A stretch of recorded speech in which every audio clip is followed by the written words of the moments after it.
Bonjour, aujourd'hui traduction après lecture des vers 82 à 99 d'Electre. Paidagogos. Ekista. Medenprosten et aloxiu peroimeterdein. Capoton d'arkegetein patros keontes lutra. Tota garferein iken te femin kai kratos ton dromenon. Electra. O faos agnon kai ges isomoi aer. Os moi polas men trenonodas.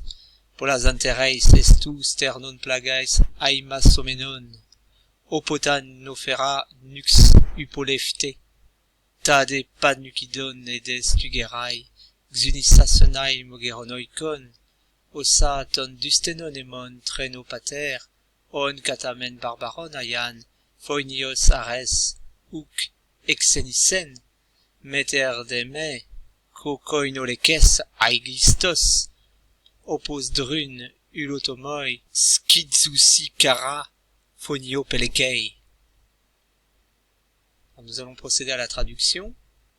Donc nous avions affaire à la dernière prise de parole du pédagogue qui conseille à Oreste de procéder selon les commandements de l'Oxias. Alors l'Oxias c'est une des épithètes d'Apollon, l'oblique.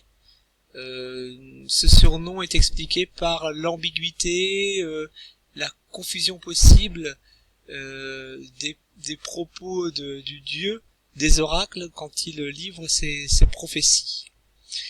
Donc le pédagogue incite Oreste à observer les rites avant toute autre entreprise, observant en cela les ordres d'Apollon.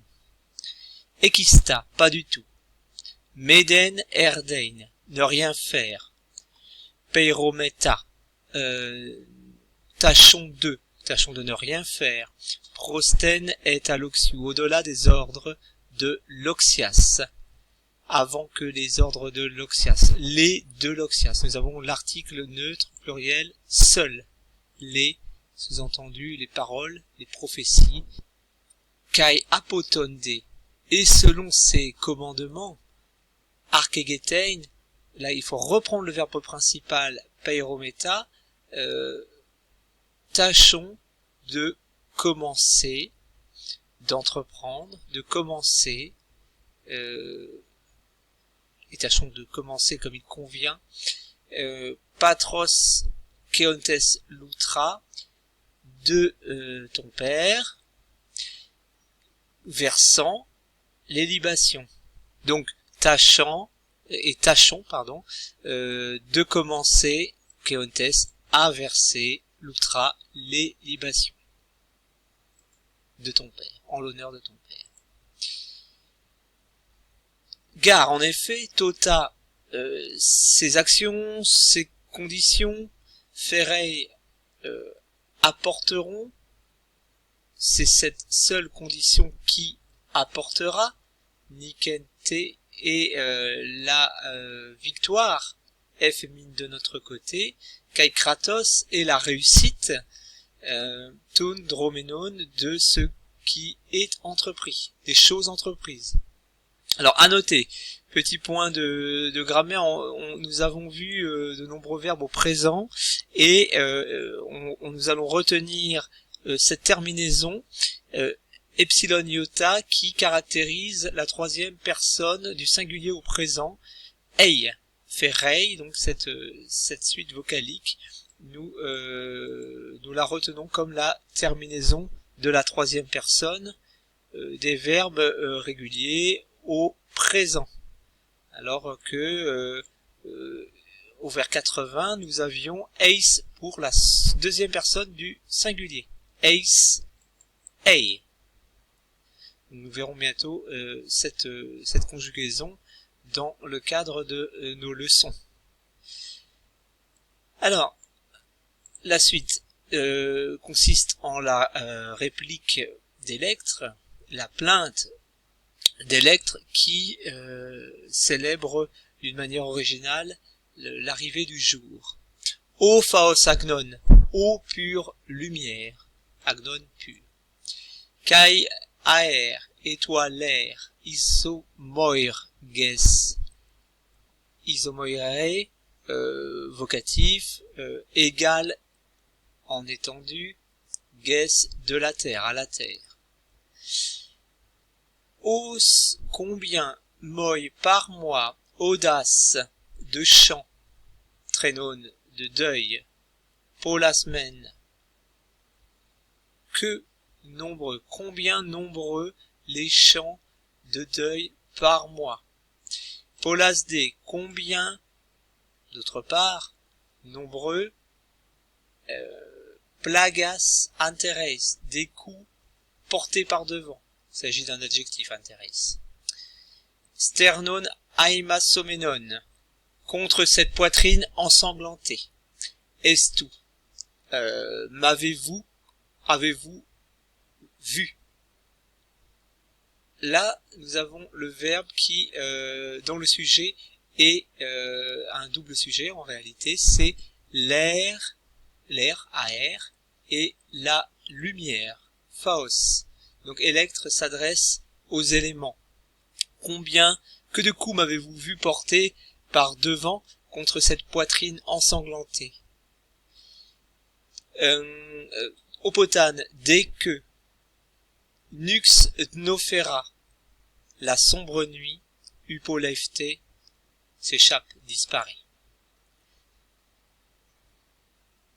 Aider, déjà, stugera unai, ma malheureuse couche, ma maudite couche, xunisassi, ici c'est un présent, qui est au pluriel, à la troisième personne du pluriel, mais notez que enai est lui-même un pluriel, donc c'est bien le sujet du verbe enai.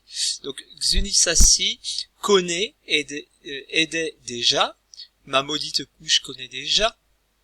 Tade panukidon, là encore nous avons cette formule article neutre, les plus génitifs, plus complément du nom. Les circonstances de mes rites nocturnes. Panukidon, les rites nocturnes. Mogero noikon.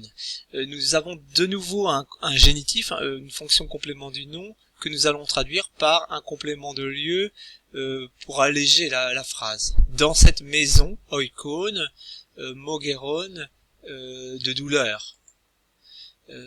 Dans cette maison des peines. Ma couche maudite déjà connaît les circonstances de mes rites nocturnes. Ossa, combien. Alors là, c'est une explicitation de ce qui vient d'être dit. Combien ton dustenon patera, mon père malheureux, et mon, le malheureux, mon père, traîneau, je me lamente. Donc, ces lamentations infinies que j'exprime sur mon infortuné père. Combien je plains mon infortuné père. On, c'est le pronom relatif. Lui que. Phoinios Arès, le meurtrier Arès. Ouk Exenisen n'a pas accueilli. Katamen Barbaron Ayan pendant son séjour en terre étrangère, en terre barbare. Là, on parle bien de la guerre de Troie, donc d'un territoire non grec, barbaros. Alors, regardez cette particule men qui produit un balancement antithétique, qui produit une opposition. Il n'a pas été accueilli sur le champ de bataille par Arès, et il n'a pas finalement eu l'occasion de mourir en héros, mais mais que, reprenons le relatif, que aimait mes terres, que ma mère, ko kai o, encore une crase, c'est la dernière leçon de grammaire qui nous a permis de repérer ces crases. Kai o, c'est la conjonction kai et suivi de l'article défini o, et son concubin Égiste, kai koino, o koino lekes aigistos, opos drune ulotomoi, comme le chêne de Rune, Ulotomoi, les coupeurs, les bûcherons, Skidzusi Kara ont fendu son crâne, Pelekei d'une hache, d'un coup de hache, Fonio, meurtrier, meurtrière. Donc là, une évocation très crue de la mort d'Agamemnon qui a été assassiné par Clytemnestre et son amant Égiste.